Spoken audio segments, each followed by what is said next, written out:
Brought to you by ITEL.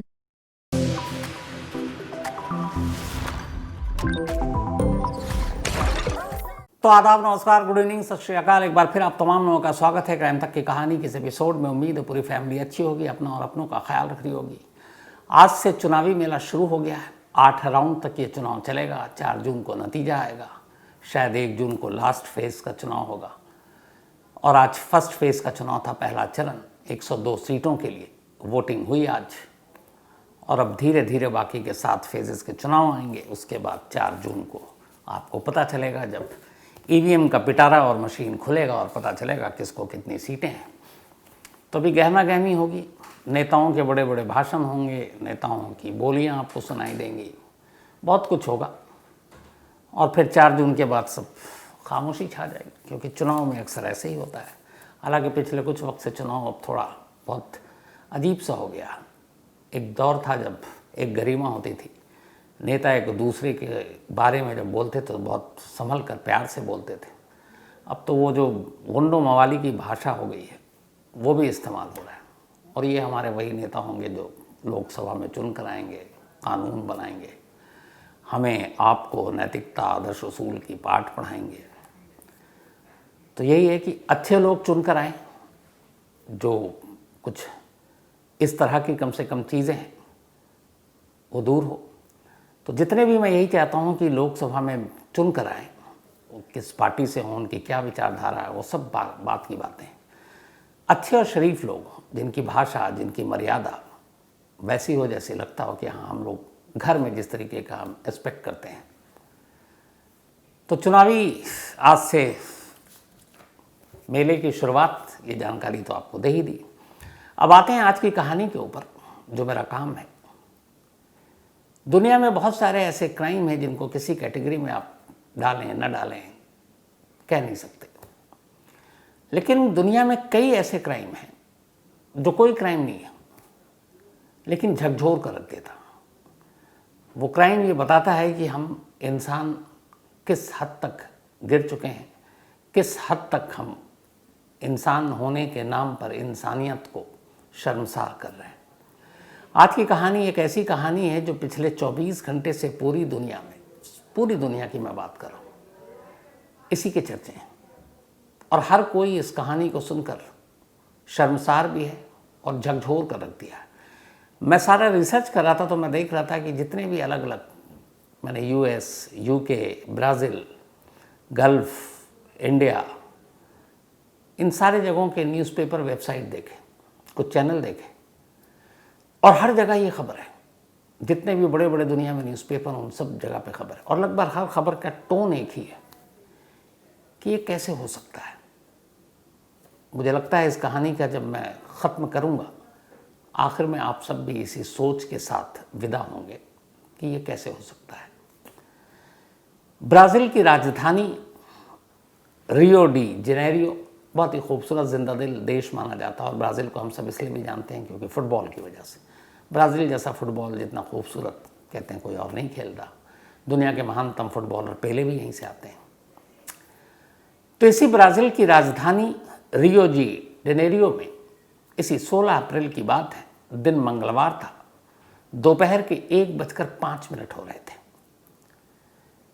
एक taxi आकर रुकती है इस शहर के एक नामी बैंक के बाहर। जैसे अपने बहुत सारे नामी बैंक हैं, ICICI है, SBI है, और भी है, एक्सिस बैंक है। तो उसी तरीके से ब्राज़ील में एक बहुत ही नामी और मशहूर बैंक है। उस बैंक का नाम है इताऊ बैंक। तो इसी इताऊ बैंक की एक ब्रांच के बाहर एक टैक्सी आकर रुकती है दोपहर 1:05, और तारीख है 16 अप्रैल, दिन मंगलवार। टैक्सी जब रुकती है तो एक महिला उस टैक्सी से बाहर उतरती है। इस महिला का नाम है एरिका डे सूजा नियरा, उम्र करीब 48 साल, एक मिडिल क्लास की महिला। ये टैक्सी से उतरती है, ड्राइवर टैक्सी से उतरता है, ये सारा CCTV फुटेज में है। उसके बाद अब उस टैक्सी के अंदर ही डिक्की में एक व्हील चेयर रखा हुआ था, फोल्ड करके उस व्हील चेयर को बाहर निकाला जाता है, व्हील चेयर खोला जाता है। अब एक बुजुर्ग शख्स उस टैक्सी की पिछली सीट पर बैठा हुआ है।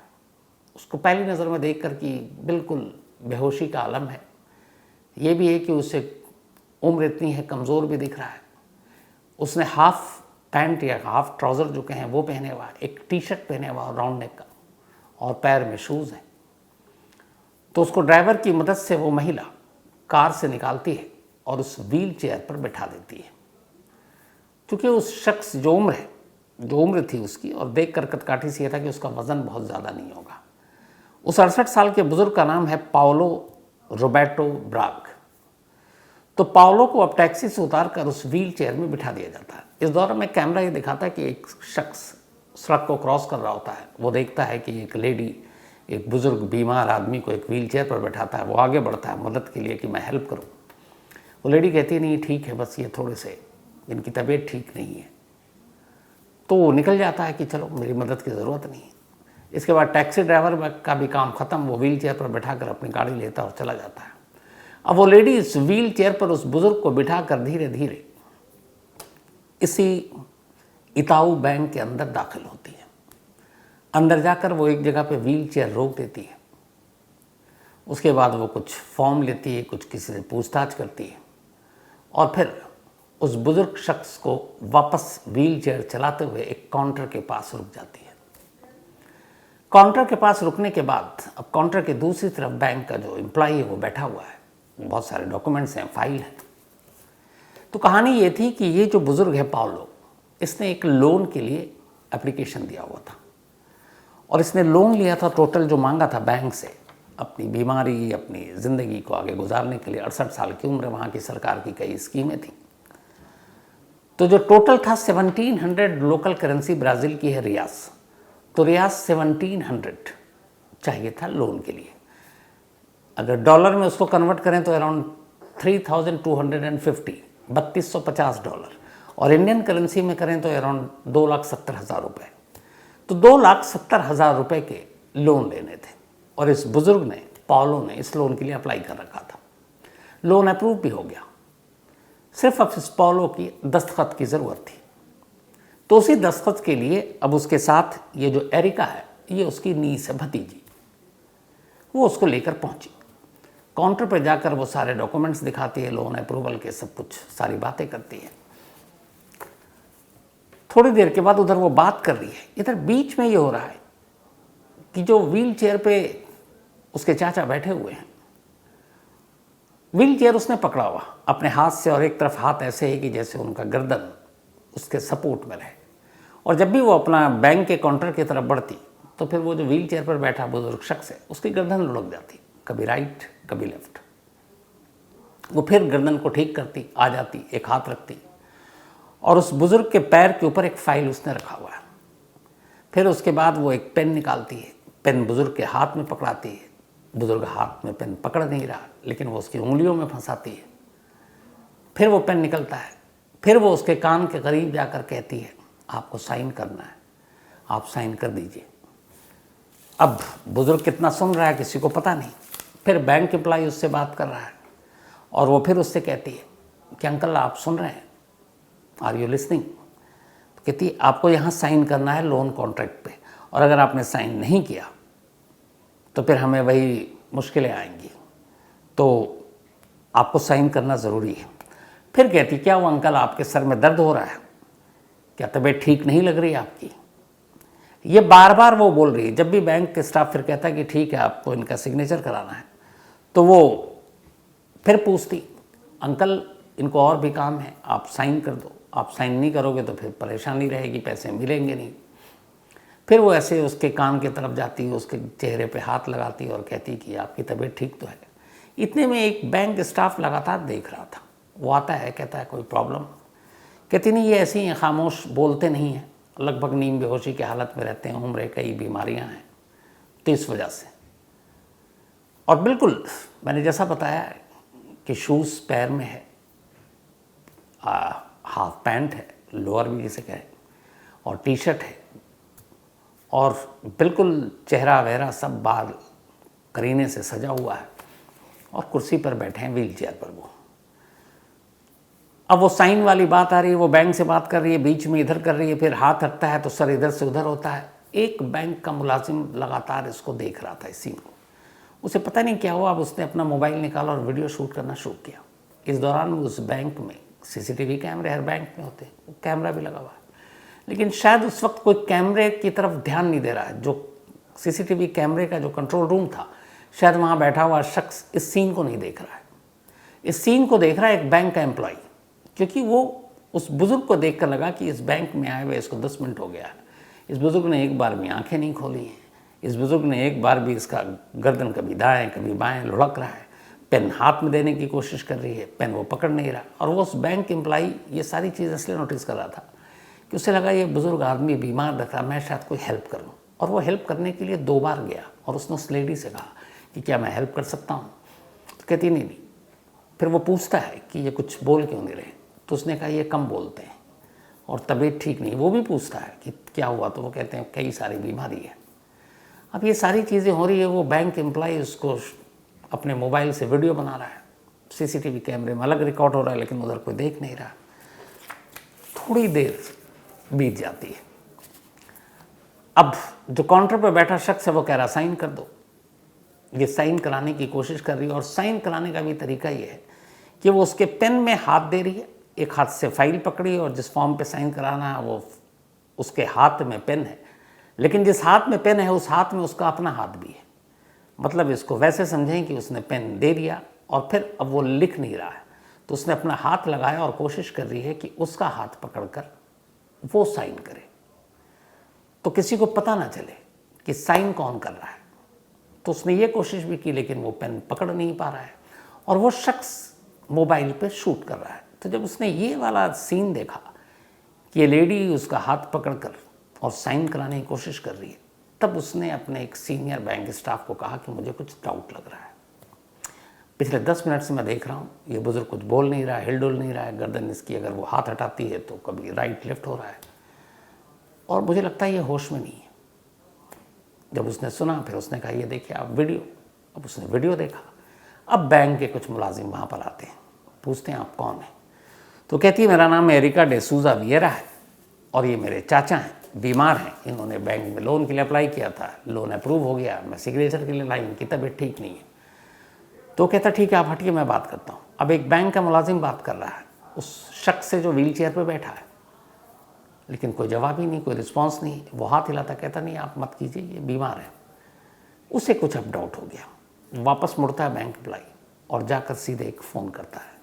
ये फ़ोन इमरजेंसी सर्विसेज को किया गया था। हमारे यहाँ जैसे पुलिस होती है, पुलिस कंट्रोल रूम होता है, तो वहाँ ब्राज़ील में उसको इमरजेंसी सर्विसेज कहते हैं जो पुलिस वाले।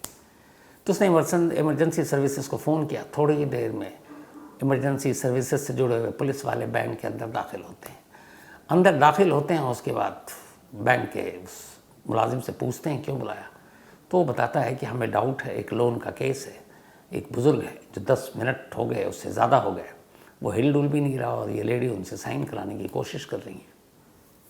तो आप देखिए, अब पुलिस वाले आते हैं, लेडी घबरा जाती है, पुलिस वाले अब उस बुज़ुर्ग से बात कर रहे हैं, तमाम तरह से हिला डुला लिया। जैसे ही वो हिलाते हैं उसका गर्दन दूसरी तरफ। अब पुलिस वाले बहुत ध्यान से देखते हैं क्योंकि पुलिस को तजुर्बा है, उन्हें लगता है ये शख्स जिंदा भी है कि नहीं। फिर नब्ज़ टटोलते हैं, पता चला ये शख्स तो जिंदा ही नहीं, ये तो एक लाश है। अब जब पुलिस को ये पता चलता है तो वो अचानक लेडी से पूछती है कि ये क्या है, तो कहते नहीं ये तो बिल्कुल ठीक है, मैं ज़िंदा थी, मैं लेकर आई हूँ, घर से टैक्सी से आई हूँ, टैक्सी से यहाँ आई हूँ, पर ये चलने फिरने में थोड़े से प्रॉब्लम है तो मैं व्हील चेयर पर लाई हूँ।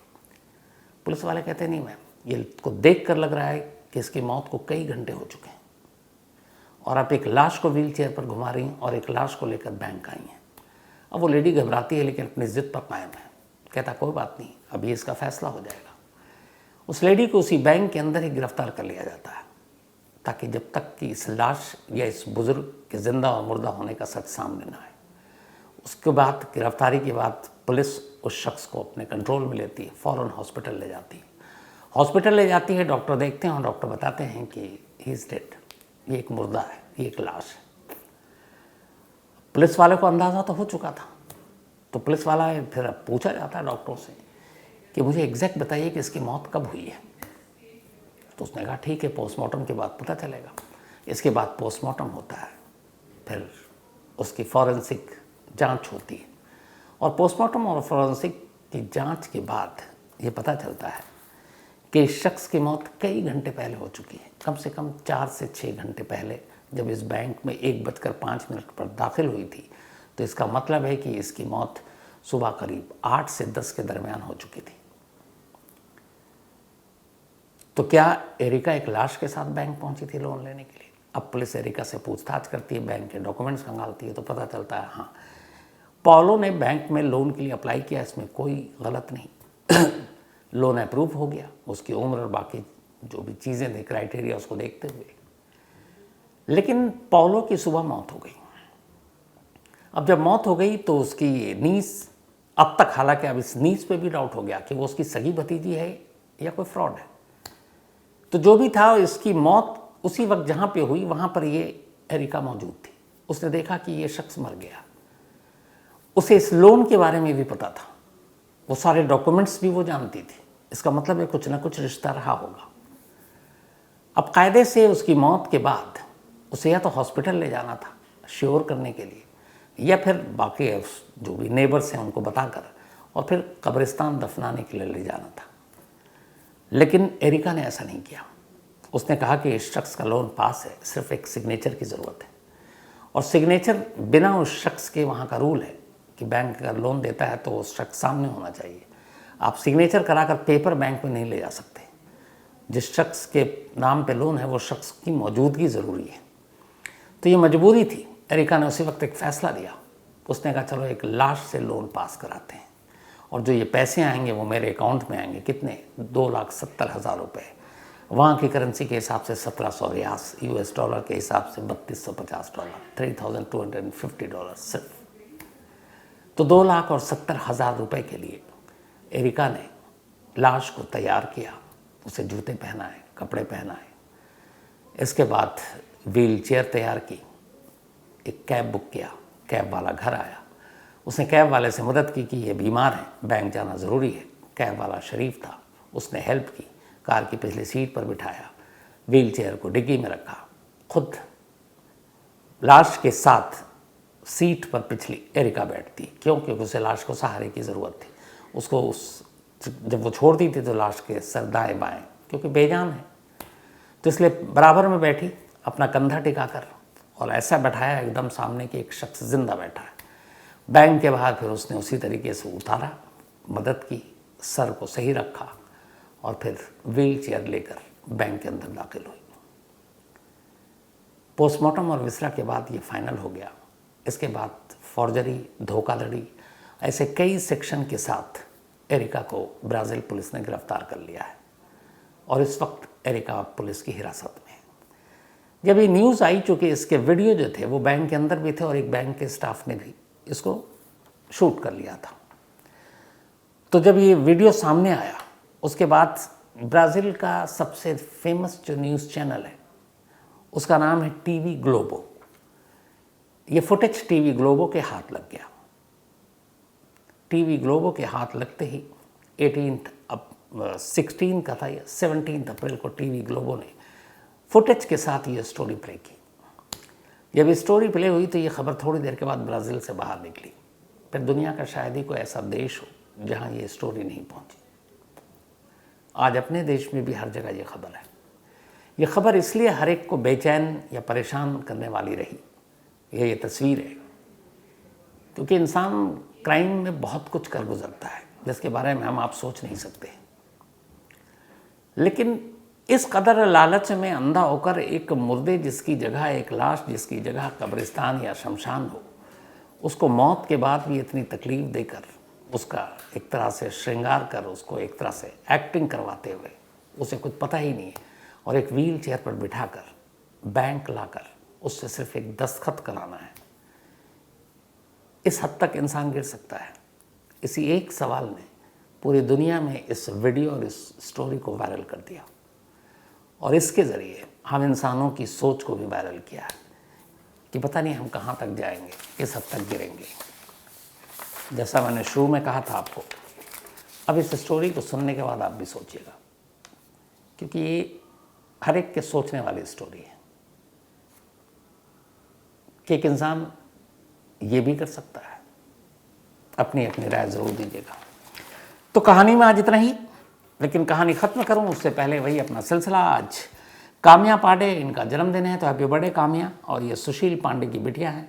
साथ ही हेमंत अजाबे का भी आज जन्मदिन है, तो हैप्पी बर्थडे हेमंत। राज राजवंश का भी आज जन्मदिन है, तो हैप्पी बर्थडे राज। और ये भेजा विजय राजवंश ने है। कोमल मंजुलकर, इनका भी आज जन्मदिन है, हैप्पी बर्थडे कोमल जी। और ये भेजा है राहुल मंजुलकर जी ने, उनकी वाइफ हैं। निशा, इनका भी आज बर्थडे, हैप्पी बर्थडे निशा। और ये भेजा है हसन ने, हसन की वाइफ निशा हैं। और ये बांकुरा वेस्ट बंगाल के रहने वाले हैं, लेकिन फिलहाल दुबई में है। साथ ही आज कविता गौड़ का भी जन्मदिन है, तो हैप्पी बर्थडे कविता। और ये हर्षल शर्मा ने भेजा है। इसके अलावा प्रियंका बागाइत और क्षितिज बाकाइत, इन दोनों की मैरिज एनिवर्सरी है, तो हैप्पी बर्थडे प्रियंका और क्षितिज आप दोनों को। और अपूर्वा श्रीवास्तव साहब की भी आज एनिवर्सरी है, पर इन्होंने अपनी वाइफ का नाम लिखा नहीं, पर कोई बात नहीं, आप दोनों को बहुत बहुत बधाई अपूर्वा। इसके अलावा जोगेश कुमार येडू, इन्होंने एक सवाल पूछा है। देश में चुनाव का माहौल है, इन्होंने कहा कि जेल में बंद जो कैदी हैं वो भी तो हिंदुस्तानी है, भारतीय है। और अगर 18 साल की उम्र के सारे, क्योंकि 18 साल के बाद ही आप जेल जाते हैं, वरना जुवेनाइल जस्टिस बोर्ड के तहत बाल सुधार गृह होता है, तो क्या ये कैदी भी वोट डालते हैं? बड़ा अच्छा सवाल इन्होंने पूछा है। मुझे लगता है बहुत सारे लोगों को पता भी नहीं होगा। और डालते हैं तो क्यों, और नहीं डालते हैं तो क्यों, और डालते हैं तो कैसे, और नहीं डालते हैं तो क्यों नहीं डालते हैं? तो जोगेश साहब, हमारे देश की कॉन्स्टिट्यूशन में, संविधान में, जैसे बहुत सारी चीज़ों का अधिकार है हमें, right to speak, right to बाकी चीज़ें, उसी तरह राइट टू वोट का भी अधिकार है। और ये संविधान देता है, कॉन्स्टिट्यूशन देता है कि हर वो शख्स जो 18 साल से ऊपर का है और इंडियन है, वोट देना उसका अधिकार है, उसका हक है, और ये हक उससे छीना नहीं जा सकता। लेकिन जो आपका सवाल है, अब एक जेल में बंद कैदी है तो क्या वो वोट डाल सकता है? तो यहाँ पे बड़ी अजीब चीज़ है। राइट टू वोट तो है, लेकिन एक शख्स अगर जेल के अंदर है तो वोट नहीं दे सकता, चाहे वो अंडर ट्रायल हो, यानी विचाराधीन, अभी उसको कोई सज़ा नहीं हो, या अभी उसका मुकदमे का फैसला हो चुका हो, चाहे वो कन्विक्टेड हो, जिसको ऑलरेडी सज़ा हो चुकी हो। इनमें से कोई भी वोट नहीं दे सकता, क्योंकि वोट देने के लिए जेल में कोई इंतज़ाम भी नहीं, और फिर ये शायद क्लियर भी नहीं है कि ऐसे लोगों को वोट देना भी चाहिए कि नहीं। सिर्फ एक ही सूरत में कैदी वोट दे सकता है, और वो ये है कि एक कैदी जिसको पकड़ा गया किसी भी जुर्म में, चाहे वो मर्डर हो या कितना भी हीनियस या छोटा क्राइम, लेकिन अगर वो बेल आउट है, अगर वो ज़मानत पर जेल से बाहर आया हुआ है, तो वो वोट दे सकता है। तो इस हिसाब से जो जेल के अंदर, चाहे विचाराधीन, अंडर ट्रायल, कन्विक्टेड, सजा याफ्ता, जो भी कहते हैं, वोट नहीं दे सकते। तो अगर दूसरे लफ्ज़ों में कहें तो 20 मई को दिल्ली में वोटिंग होनी है। और अगर केजरीवाल, जो दिल्ली के अभी तक चीफ मिनिस्टर हैं और तिहाड़ में बंद हैं, अगर 20 मई तक वो जेल से बाहर नहीं आते हैं, तो खुद अरविंद केजरीवाल भी वोट नहीं दे पाएंगे। क्यों? क्योंकि वो जेल में है। अगर वो बेल पे बाहर आ जाते हैं 20 मई से पहले, तो बिल्कुल वोट दे सकते हैं।